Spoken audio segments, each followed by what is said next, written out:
Hey everyone, how's it going? So in this video, I'm going to show you how to download Twitter videos.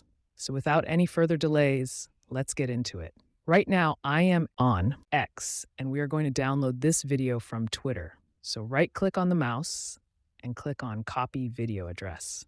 Now open your browser and type Twitter Video Downloader. Now you can see there are a lot of options that you can choose from. I will suggest you try different websites because not every website will going to work. So finally, after trying 3 websites, this one is working.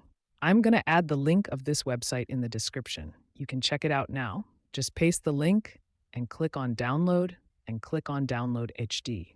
The first one, you can see download has been started. Now let me play the video so you can see the quality. Holy, that's probably the stupidest thing I've ever done. They digitally removed the entire hospital. Oh my gosh. That's how you can download Twitter videos. Let me know in the comments below if you have any questions. Also, make sure you subscribe to the channel, and if you want to know how to add blur in the background on CapCut, then watch this video.